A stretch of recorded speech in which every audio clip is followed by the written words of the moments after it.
لا إله إلا الله محمد رسول الله لا إله إلا الله محمد رسول الله لا إله إلا الله محمد آج ذرا یہ لعبہ حور کے بارے میں آپ کو کچھ بتاتے ہیں. جو روایت آئی ہے وہ بھی عربی میں آپ کے سامنے پیش کرتا ہوں, اس کا ترجمہ بھی پیش کرتا ہوں.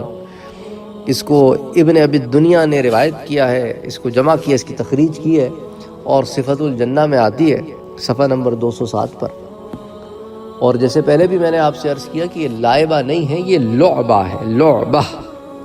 حدثنا الحسن بن يحيى بن كثير العنبري ثناء العلا بن عبيد الله عن موسى بن حسين عن عيسى بن يونس عن الأوزعي عن حسان بن عطية عن عبد الله بن مسعود رضی اللہ تعالی عنہ.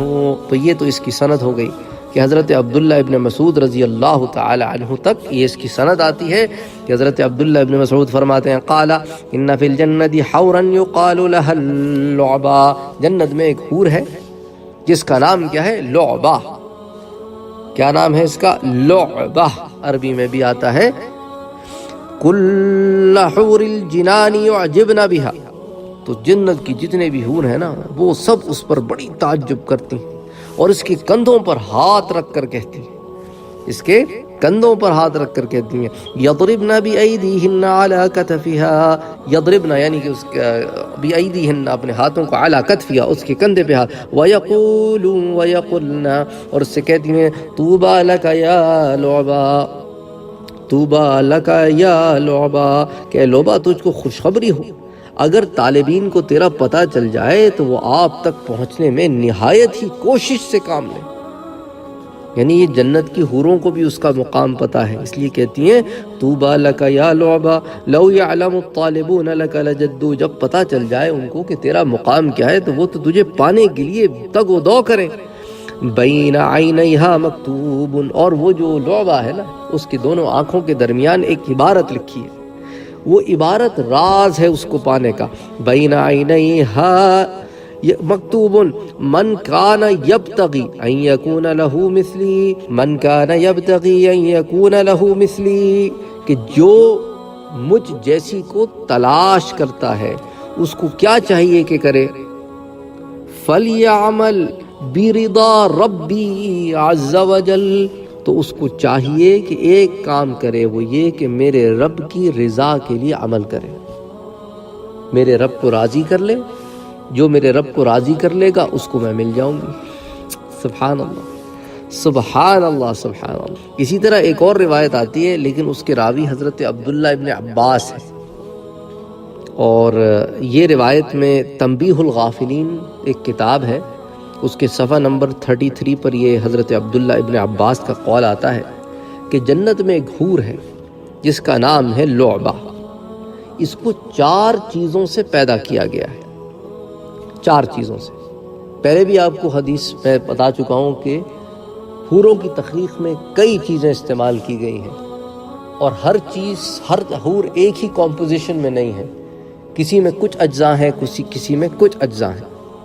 تو ان 4 اجزاء سے لعبہ کو بنایا گیا. ایک تو مشک ہے, ایک عنبر ہے, ایک کافور ہے, کافور, اور ایک زعفران.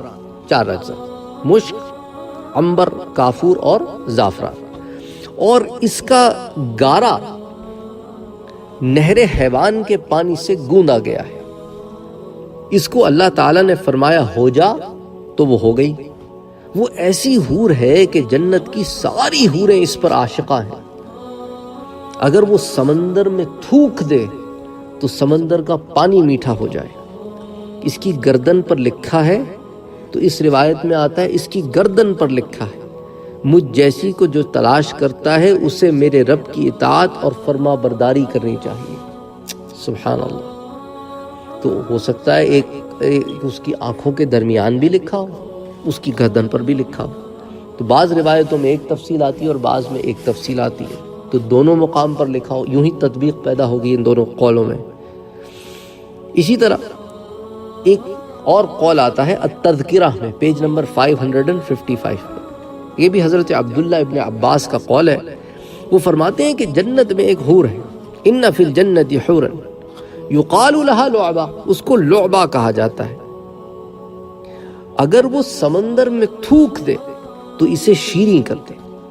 اس کی گردن پر لکھا ہے، تو وہ جو پچھلی روایت تھی وہ ذرا تفصیل سے تھی، جو تنبیہ الغافلین میں تھی، اور تذکرہ میں جو روایت ہے وہ اسی کی چھوٹی فارم ہے کہ اس کی گردن پر لکھا ہے کہ جو مجھ جیسی کو تلاش کرتا ہے اس کو میرے رب کی اطاعت اور فرما برداری کرنی چاہیے۔ مکتوب علی نحرہا، اس کے نحر پہ لکھا ہے، گلے پہ لکھا ہے، گردن پہ لکھا ہے۔ یہ بات بڑی تفصیل کے ساتھ ہم نے یہاں پر سمیٹنے کی کوشش کی کہ لعبہ جو ہے وہ کیا ہے، کیسے بنی ہے، اور وہ کس کو ملے گی اور کس طرح ملے گی، اور اس نے اپنے پانے کا ایک راز بھی بتا دیا ہے۔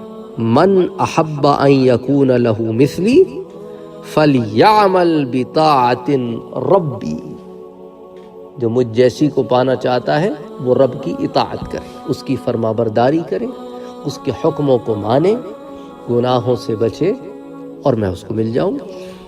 سبحان اللہ، وما علینا الا البلاغ۔